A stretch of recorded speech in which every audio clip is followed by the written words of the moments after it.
Whoa, hey, where'd you come from?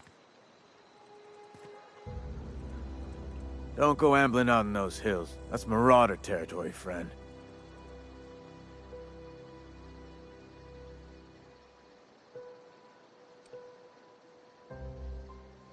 Your pod? What are you on about? You take a bruise to the cranium? Ain't safe out here. You'd best head into town. Avail yourself of Edgewater's high walls. And low prices.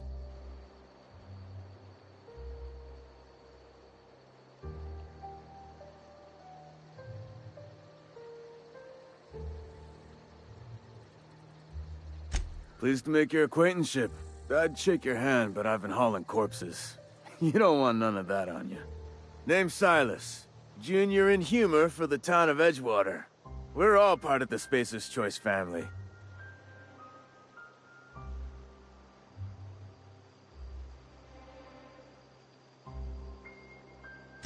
Definitely not the junior in humor, that's for sure. If you've got business inquiries, you should stop by Reed Thompson's office. He's up in the tower above the cannery. Head into town, follow the road. Look, you obviously ain't a worker. What's your racket? You a smuggler? Freelancer? Edgewater is a company town, board-owned and operated. That includes the cemetery. None of us own our grave sites, we rent them from the company. Renting means money. Money means paperwork. Paperwork means signatures. Some of our families become a mite delinquent in paying their dues, you see?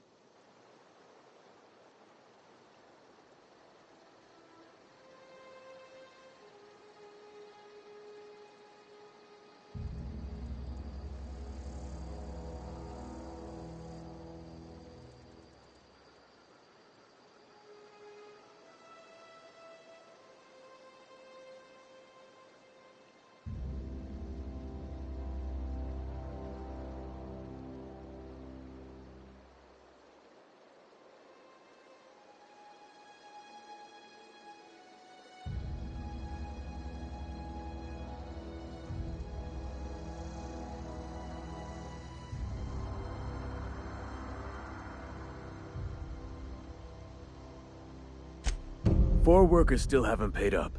Phyllis, Conrad, Ludwig, and Martin Abernathy. He's a special case. You may want to twist his arm a little.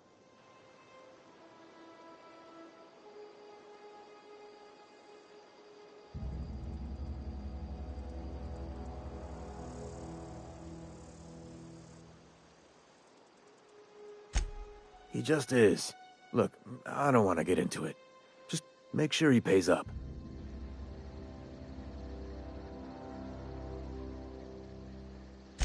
Conrad's got a barbershop in town. Phyllis works at the cannery most hours. Abernathy... I ain't seen him in a few days. His domicile is near the cannery. You'll find him in town. All except Ludwig, that is. He's over by the landing pad. Yeah?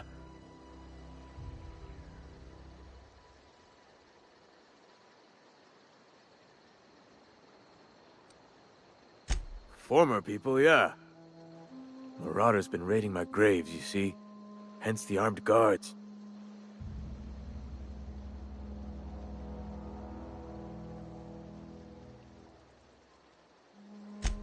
Oh no. They are after the most precious loot of all. Spacer's Choice Company property. If those marauders swipe any more bodies out of my cemetery, company's gonna duck my pay.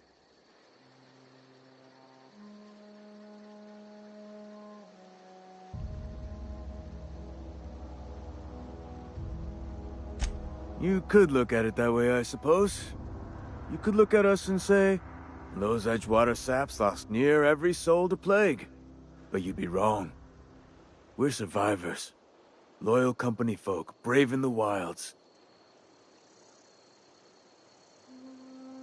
Every now and again, a virulent plague sweeps through our town. That's life on the frontier, I suppose.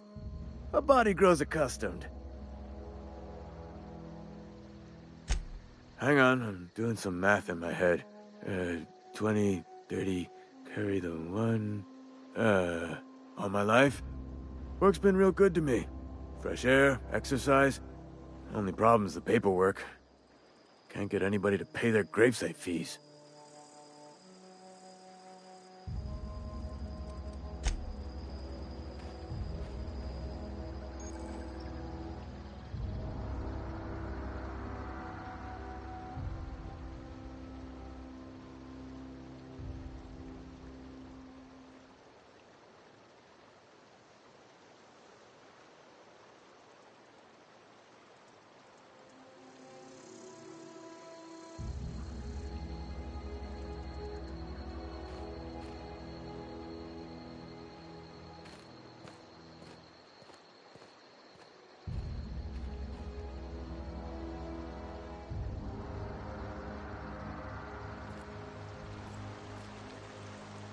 Huh? What? I wasn't dozing off.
The grease monkey, Argo? I'm sorry, Mr. Thompson, sir. You asked why it's taking so long to fix. The answer's technical. Seems we've got a guest. Really now, Parvati, I do wish you'd spoken up. I do apologize. I was given no forewarning of your arrival, or I might have welcomed you at the gates myself.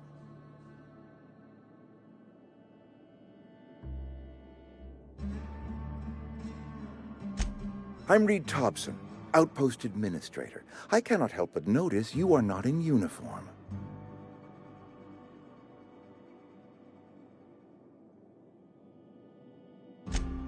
Yes, so it dawns on me. Seems I allowed my excitement to run away with my wits. Been a few seasons since we've had a visitor pass through.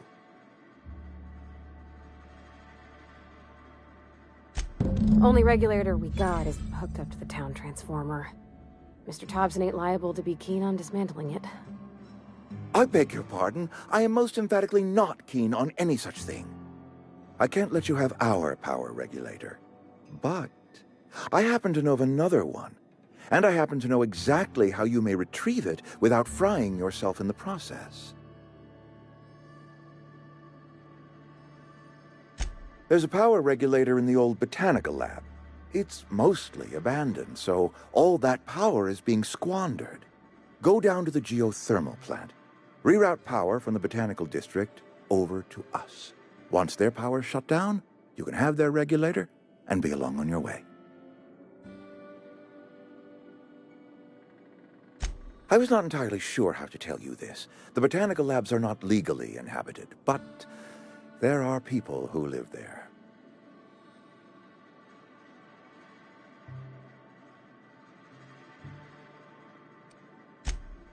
I am not trying to pull one over on you, friend. You were bound to run into them sooner or later. The people living in the botanical labs, they're deserters, former workers. I need them back at their posts. I need them to come home.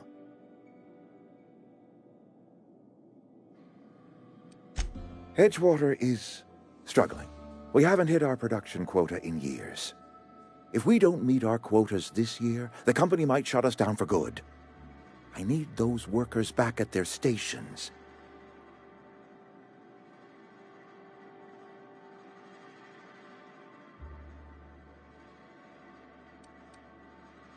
Neither do I. The fault was entirely mine. I pushed them too hard. My hope is that by cutting off their power, you will convince those deserters to come back to town. Before you go to the plant, I want you to stop by the botanical lab. Speak to their leader, Adelaide. Tell her the power's about to go, and that it's time her band of deserters came back to town.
Adelaide's older than the other deserters. She's dignified, kindly. From what I understand, her camp looks to her for leadership.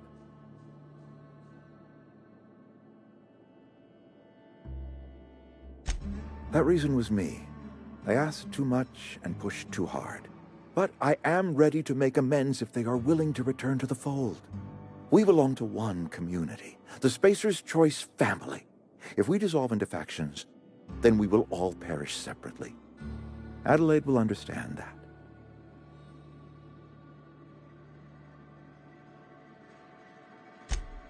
My dad told me all about the plant. Taught me all he knew. I could come in useful. I mean, if that's all right with you, Mr. Thompson. Sir. I hesitate to part ways with Miss Holcomb, but I cannot deny that she is talented and may prove useful to you.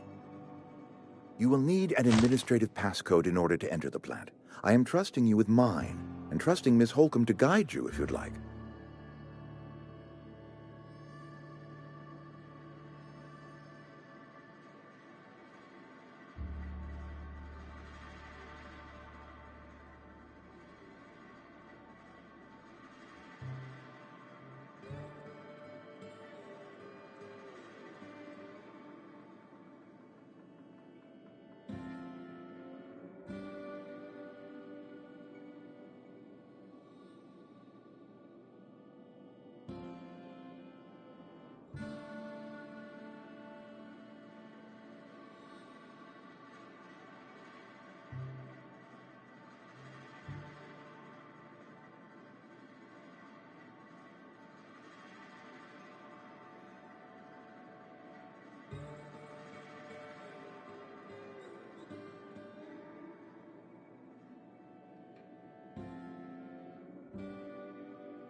Great!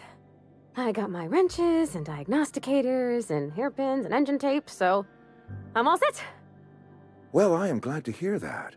Best of luck to you, and thank you again for your help. It is a lot to ask of a stranger, I know.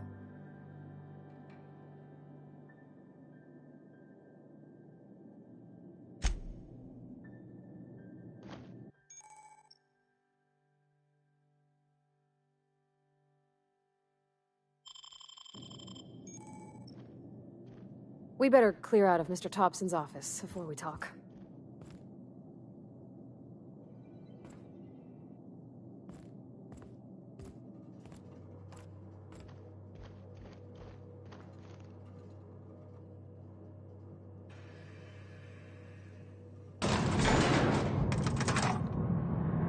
We better clear out of Mr. Thompson's office before we talk.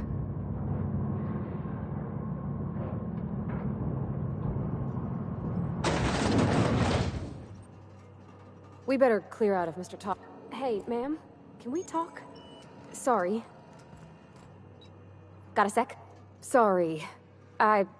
You just want to get out of here. And you likely don't want to tag along like me. It's just, Mr. Thompson has his own view on matters, on account of it's his job and what all, but that's not the only side of the tale.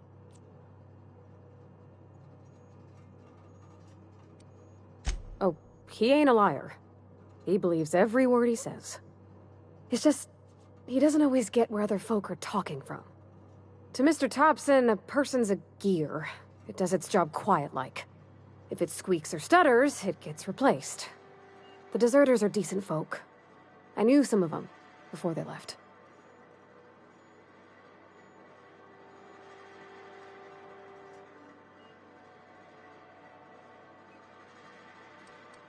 Miss McDevitt?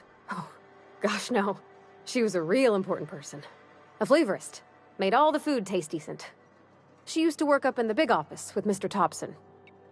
Alls I know is she left after her son died. It was a real big to-do. I could hear them both yelling clear from my own place.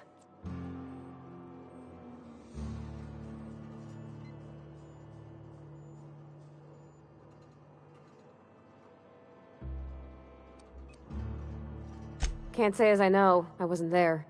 The sound carried, but not the words. If Mr. Thompson ain't of a mind to tell you his own self, you'd best ask Miss McDevitt, if you can get out to her.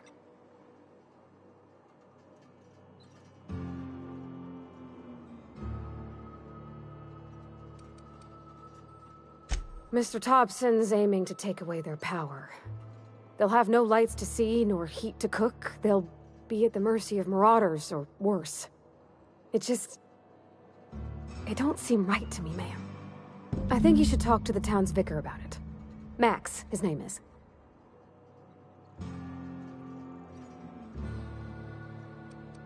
The mission's on the east side of town. You can't miss it, on account of it being the only clean thing.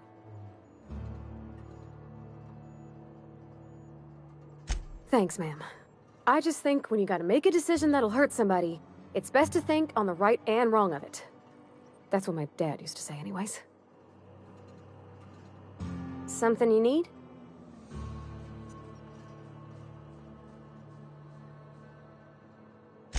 That's on account of how I never met her.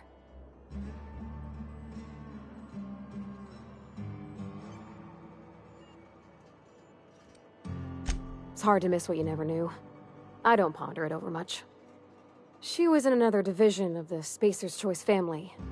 She worked in the Vale a few months, sorting the cannery computers. Her contract said any kids she had, expected or not, belonged to her office from the time of conception. So when I was born, I got sent here. It's sensible. Dad just fixed machines. She did some kind of crazy math, high-level stuff.